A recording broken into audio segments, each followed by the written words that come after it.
Welcome to WallSports.com. The Woodlands Highlanders and the College Park Cavaliers look to break the first place tie as they both meet on Tuesday night right here at the Woodlands High School. And it's our Wall Sports Game of the Week. The Highlanders and Cavaliers, both teams begin to find their rhythm early in the first quarter as the Highlanders had an early 13-11 lead after the first quarter.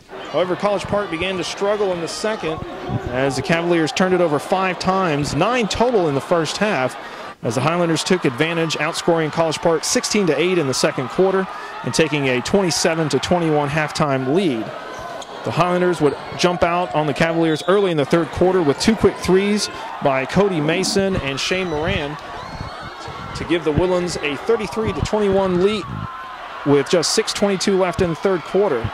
The Cavaliers, however, began to chip away as Jaden Holden and Clinton Noel hit shots to pull College Park within 36-32 with just a minute left in the third quarter. However, Dale Reed calls timeout with 17 seconds remaining as the Woodlands gets an inbound play and layup by Cameron Burkett and gets fouled.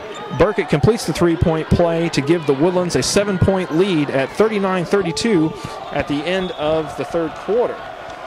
College Park, however, began to show why they won their last 15 games in a row dating back to December 6th as they continue to cut into the Woodlands lead. Kyle Robertson got hot, hits 2 3-pointers, has a steal, hits a layup to give College Park a 42-41 lead with just under a minute left. However, Zach Manning gets fouled going to drive in the lane.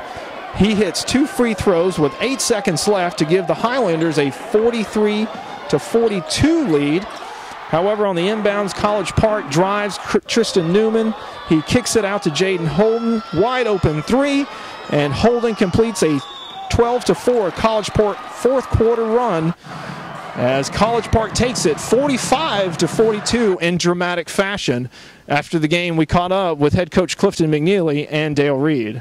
Quit. The first half we were horrible. We turned the ball over 9 times, and I told them at halftime that we didn't value the basketball, we didn't value every possession, and that was the difference in the first half. The third quarter, I thought we came out and we kind of flatlined there for a minute, and then all of a sudden, we got Tristan comes up with that key play, and then kind of ignited us, and then our kids played off of that.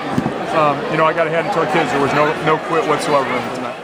We're going to enjoy it tonight. We're going to enjoy it till, through class, first, second, third, and fourth period. When we come down to fifth period, my guys will tell you I'll have them grounded. We're going to go back to work and get ready for Brian on Friday night. We have a lot of new people that haven't been in an atmosphere like this before, so it just took us some time to settle down and come together as a team, and then started working at the end together. It's amazing. I've had it once before with Evan Cooper back in 2012. I was on the floor. I obviously didn't make the shot, but it's pretty crazy when the fans fill the court like that. It's awesome. They're really good. That's the bottom line, is that they're a very good team. We just went with our basic defense that we do, and we felt like we'd be in good position, and ultimately you want them taking an outside shot. We prefer it to be contested, but Tristan did draw us in, kicked out, so.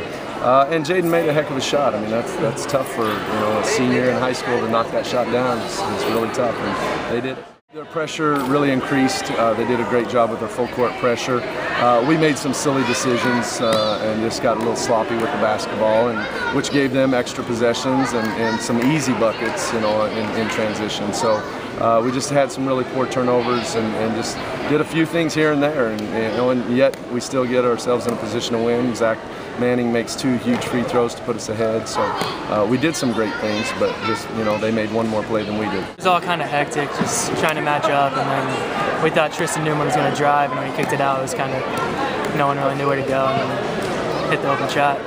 With the win, the College Park Cavaliers are alone in first place at 5-0 in the district, 23-5 overall, and now have won their last 16 games in a row dating back to December 6th at a tournament in Austin. The Woodlands Highlanders fall to 4-1 in the district, 17-7 overall.